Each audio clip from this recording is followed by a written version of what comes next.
L'avant-dernier sujet, peut-on lever le voile sur les femmes? On commence avec l'affirmative Timothée Gagnard.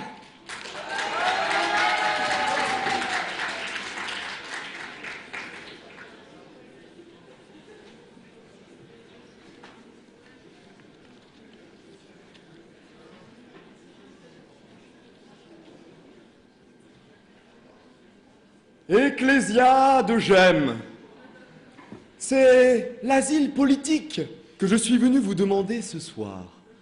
Roi déchu de l'île de Libertina, réputé pour ses mœurs dissolues, que partageaient autrefois ses habitants, je n'ai eu d'autre choix que de fuir mon pays. Je n'ai d'autre choix que de venir chez vous pour vous implorer de m'accueillir en votre si noble sein. Pour y venir accrocher ma cause jusqu'au pinacle de la jurisprudence.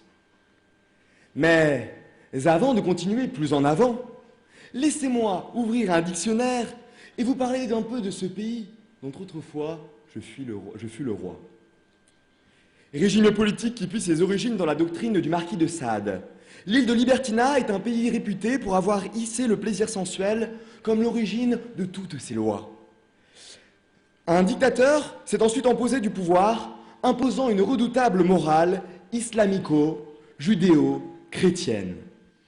Depuis lors, les spécialistes affirment que les femmes y vivent couvertes, affublées des tenues les plus grotesques. Mais ce que l'histoire ne dit pas, c'est que ce révolutionnaire extrémisant est ici présent ce soir. Oui, cher auditoire, ce sont bien sous les traits de mon contradicteur que se dissimule le plus dangereux des imposteurs. Ce despote impitoyable, censeur des voluptueux témoignages de la sensualité féminine. Et c'est désormais, à la seule force du poignet, que le peuple de Libertina est contraint d'évacuer ses morbides passions. Oh, mesdames du public, je peux voir d'ici vos petits poings qui se crispent devant tant d'injustice. Oh, messieurs du public, je les sens sur vos échines, ces poils qui se hérissent. Imaginez un instant mes pauvres concitoyennes, contraintes de dissimuler les délices de leur vice. Imaginez quel sang, quel labeur, quelles larmes elles ont dû verser pour parvenir à superposer le cornet de la nonne sur la perruque juive par-dessus la burqa.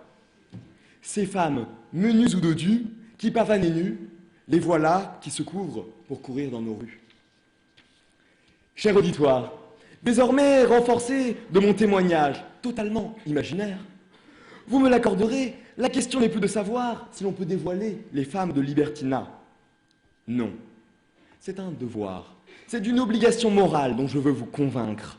Ce dont nous avons besoin, à Libertina comme ailleurs, c'est d'un grand soir mondial, c'est d'un printemps international.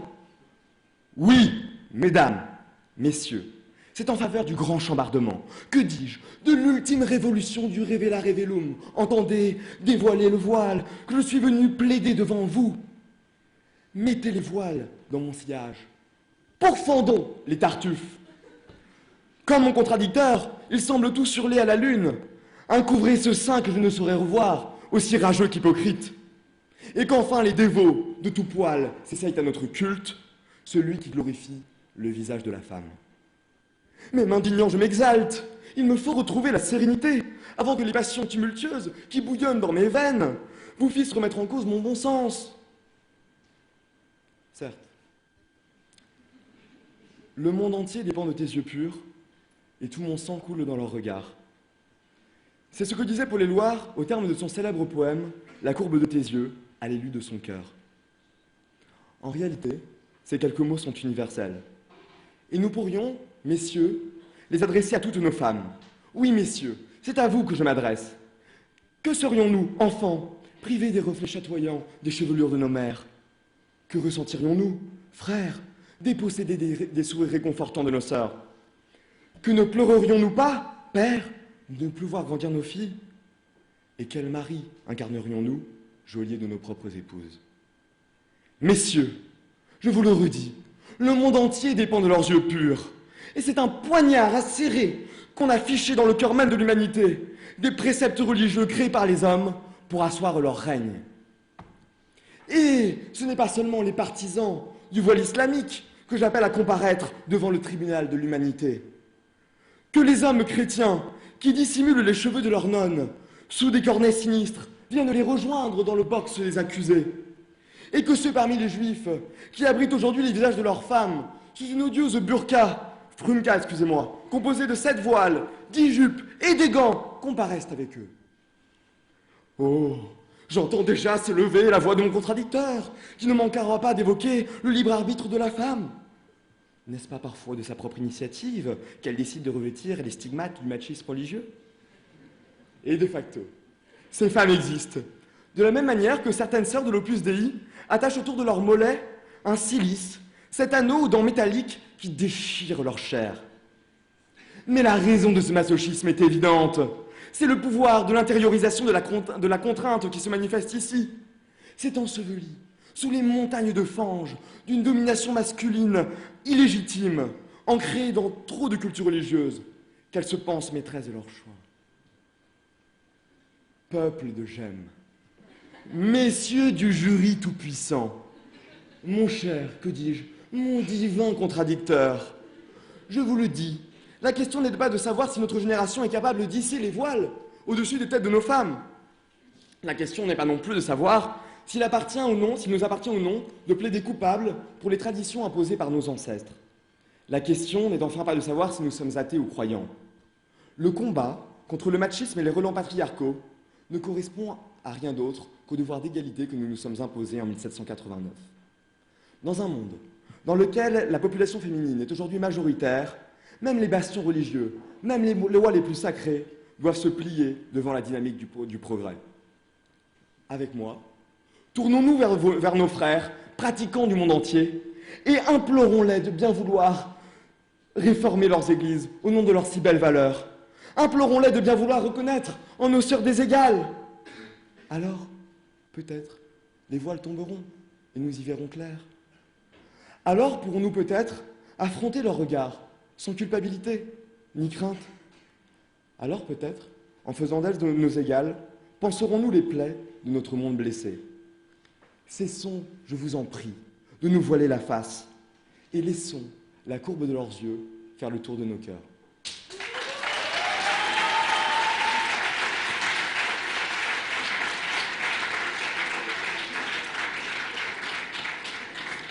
Merci beaucoup, Timothée Gagnard.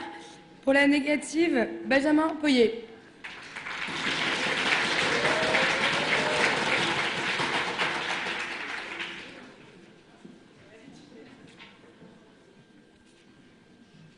Bonsoir. Alors, tout d'abord, je voudrais féliciter mon adversaire. Bravo. Je trouve que Timothée est un peu sur tes grands chevaux tout de même.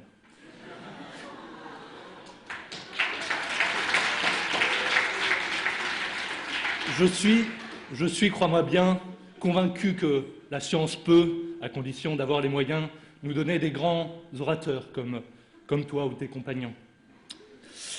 Cependant, à défaut d'être un véritable dictateur, je vais me glisser dans la peau d'un avocat qui sommeille en moi, donc je n'ai pas besoin de changer de peau en fin de compte. J'espère que mon jury n'y verra pas d'inconvénient du fait que je me change en homme de loi ou en homme de prêt, peu importe. J'aimerais que mes désormais confrères et avocats ne me rejettent pas et que la Cour de justice ne me rejette pas non plus. Ce serait embêtant que la Cour jette un avocat.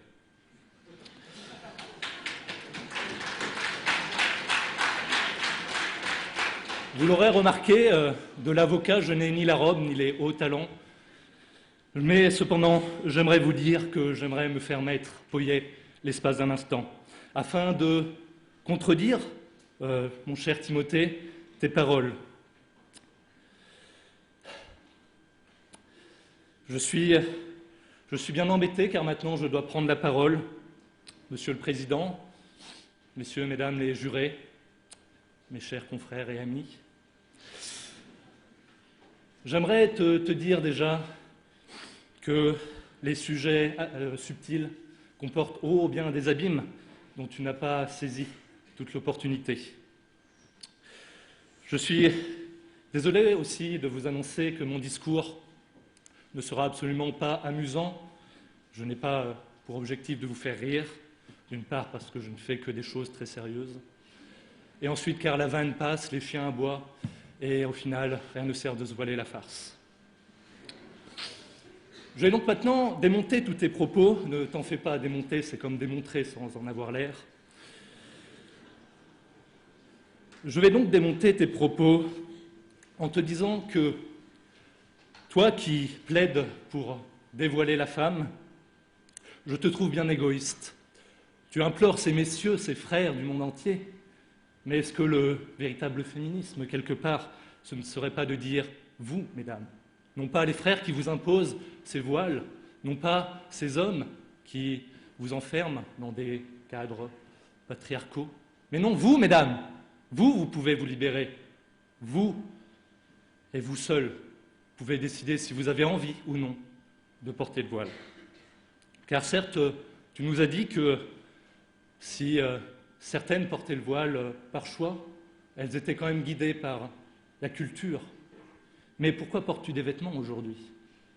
Après tout, affranchis-toi de toute culture et reviens à tes plus simples appareils. Et là, tu seras vraiment cohérent avec toi-même. Je vais arrêter ici les batailles de clochers, car j'ai mieux à faire et j'ai mieux à vous dire. En effet, j'ai compris ce sujet d'une manière bien différente de mon ami et adversaire. Si on lève la main d'une femme, ce n'est pas la même chose que lever la main sur une femme. Lever le voile d'une femme, ce n'est pas la même chose que lever le voile sur une femme. On menace les femmes avec le voile lorsqu'on lève ce dit voile sur leur être. Or, je pense que les femmes sont aujourd'hui bien trop menacées. En effet, regardez DSK. Après tout, au Sofitel, malgré ses tactiques de commando militaire, il n'a pas dépassé le caporal, heureusement. Mais cette sexualité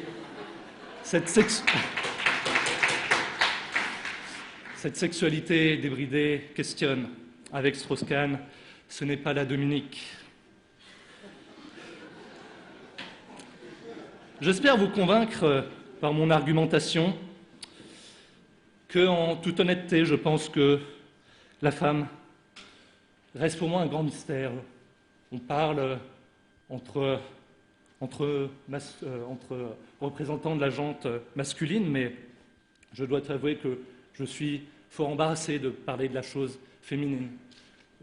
Je suis fervent croyant en ce qui concerne les femmes, mais très peu pratiquant. Moi qui suis donc perpétuellement un journée de la femme, c'est dire ma souffrance, je fais même de ne pas m'en soucier. Mieux vaut que tard que jamais, vous me direz.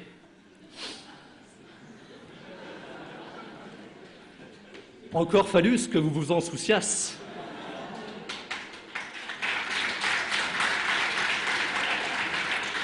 En effet, quand je vois une femme, je suis sans dessus et sans dessous, portée au nu donc, par ce mystère féminin. Trépassé par les événements, ma raison l'est certainement lorsque je vois une femme croquer dans le fruit défendu à pleines dents. Cela déchaîne mes passions et je rentre alors dans un brouillard d'ignorance, une sorte de brune épaisse de mes désirs.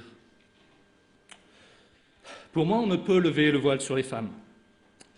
Et messieurs, je vous déconseille d'essayer car elle nous emmène déjà en bateau.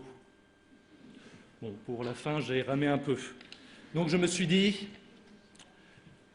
ta colère, si elle n'est pas évidente, doit quand même être justifiée. Si on ne peut pas lever le voile sur les femmes, en le sens de mon adversaire, c'est que c'est aux femmes de l'enlever si elles le souhaitent. Si on ne peut lever le voile sur les femmes, c'est qu'elles restent mystérieuses, à mon sens.